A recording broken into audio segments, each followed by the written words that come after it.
Hey Pisces, this is Alex Angel, and I am here to bring you your first half of November 2019 tarot and angel card reading. I hope you guys are doing well. For this month, I am using the Gilded Tarot along with your Ask Your Guides angel oracle cards. Instead of shuffling and setting my intention on camera, I have done that already, so we will get started, okay? Your overall energy for the first half of November, Pisces, feels like, kind of feels like you guys are not too trusting. Not only that, but I also kind of get that there is a pinch of frustration. You know, it kind of feels like you're putting your foot down, or you're wanting to put your foot down in a particular situation with a particular person, okay?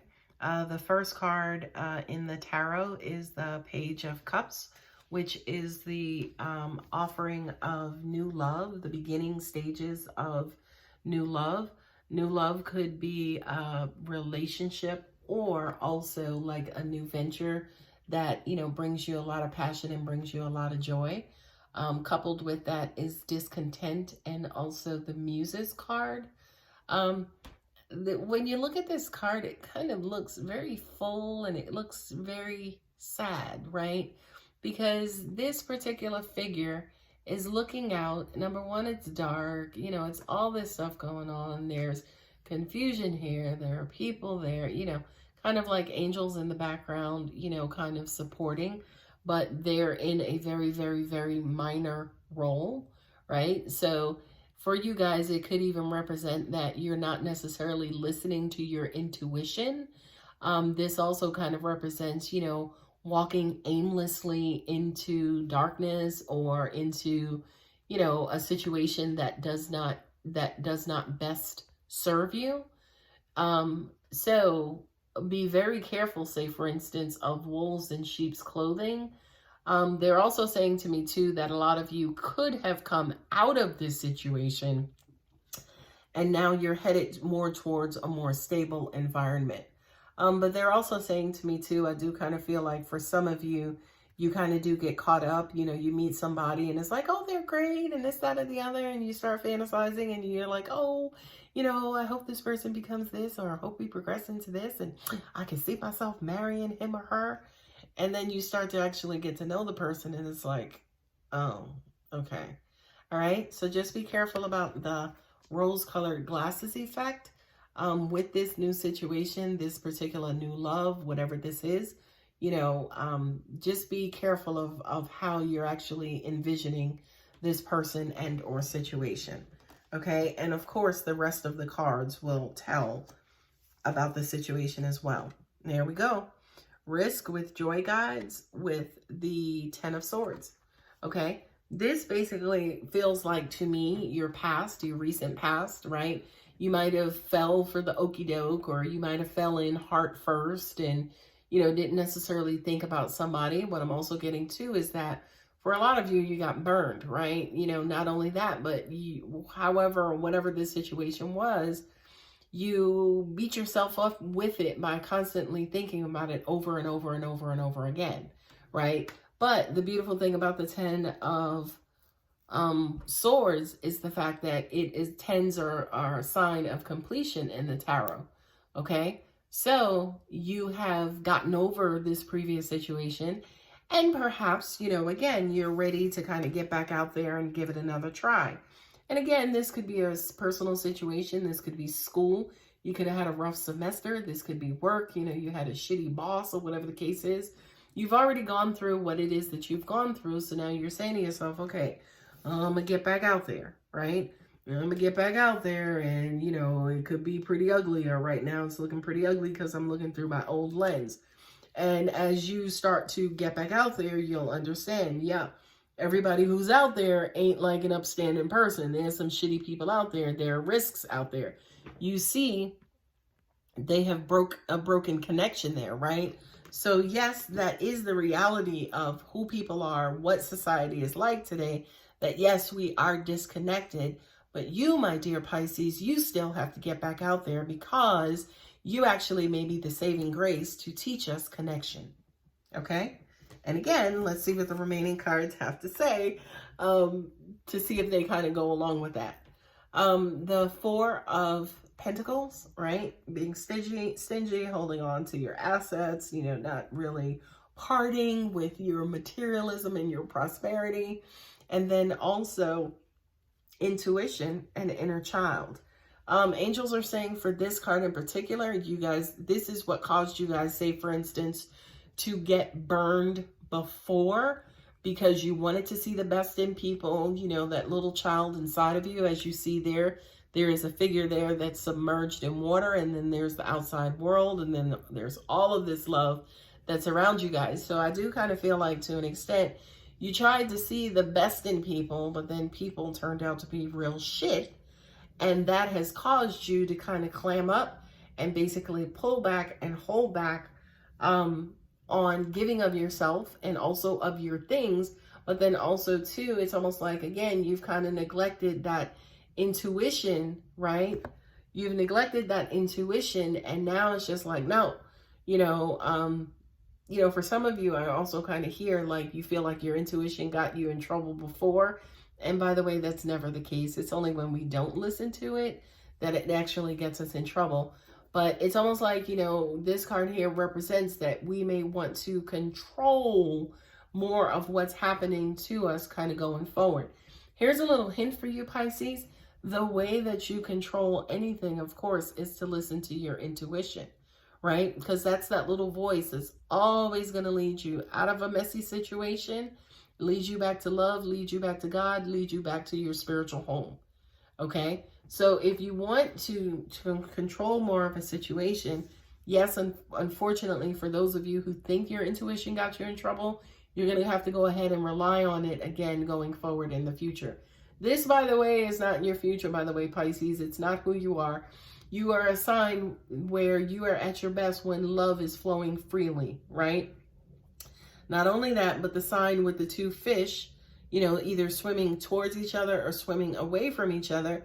The primary energy of that card is basically movement. So to feel, you know, possessive and, you know, controlling and holding things back and being on guard, that's not who you are, Pisces. And it makes you feel wildly uncomfortable. It's almost like you're out of your element. Okay.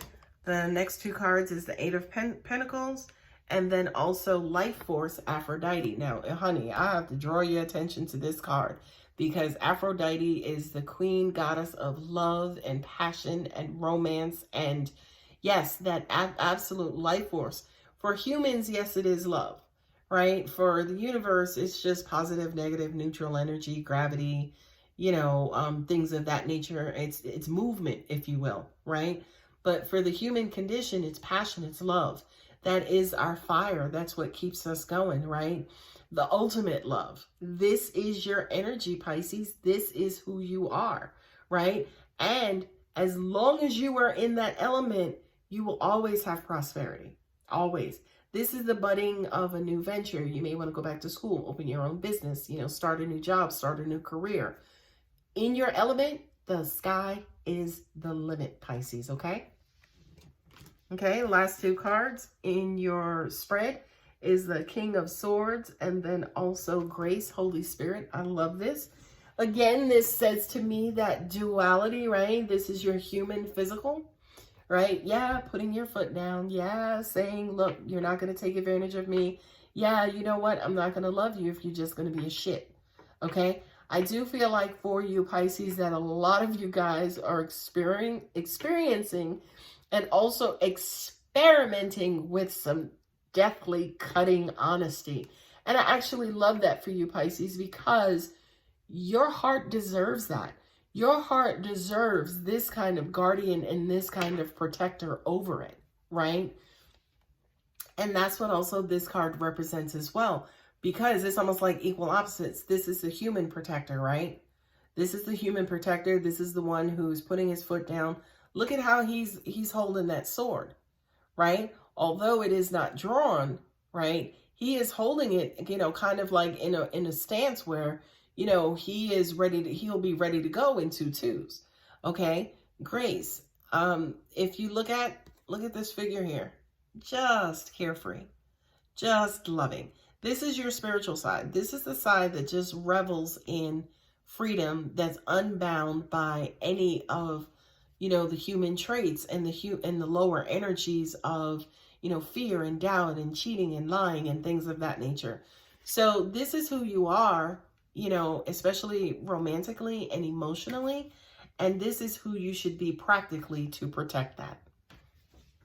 Okay. The cards at the bottom of each deck are the 8 of Cups, and then also Epiphany, higher self. Okay. Pisces is one of those signs that, again, because of the cycle of the fish either swimming away from each other or swimming towards each other, you guys tend to get in a loop and get in a rut, and it makes it sometimes very hard and very difficult for you to walk away from a situation, right? But once you're finally away from that situation, hindsight is 20/20. You get all kinds of epiphanies, all kinds of insights. You regain your power. You regain your love. You regain the very essence of who you are. Okay? So the message here is, with everything that's going on, with, you know, whatever reasons why you need to put your foot down, don't be afraid to walk away. What is, you know, if you look at this card, the person actually is not in motion. They just have their back turned towards all of, you know, their emotions at this time. And I do kind of feel like with you, Pisces, that's exactly where you are, is that you're, again, giving the emotional side a break. And again, you're taking on the more controlling side, the possessive side, the human side, and you're moving away from the intuitive and spiritual and the higher self side, right? So it's okay, say for instance, to do it, say for instance, momentarily and temporarily, but boo-boo, this is who you are. You have to get back to your element, because that's who you are. Not only that, but that's what the world needs. You are one of those signs where your love is just like liquid gold. Okay, it is so rare, number one. It is so pure, and we all should be so blessed to receive it. Okay, so for you, Pisces, yes, we understand you had to take a momentary break. You had to get yourself in order. You had to kick some people out of your life and out of your heart. But boo-boo, the rest of us, we need that heart and we need that love from you. And we're not necessarily saying that you have to get back into a relationship to start feeling that love. But we do need you to get to a point where you're just giving it off. You're just exuding it. You're just radiating it, right? Because those of us, say, for instance, who come in contact with you, we may not have had it in years, and your love may be the only love that we experience and we, you know, encounter it, you know, for that particular moment in time. All right, Pisces, please relight that flame, get those fish swimming again, because the world needs it. If you guys want more information, a more detailed and personal reading, my contact details are below. Pisces, thank you so much. Take care.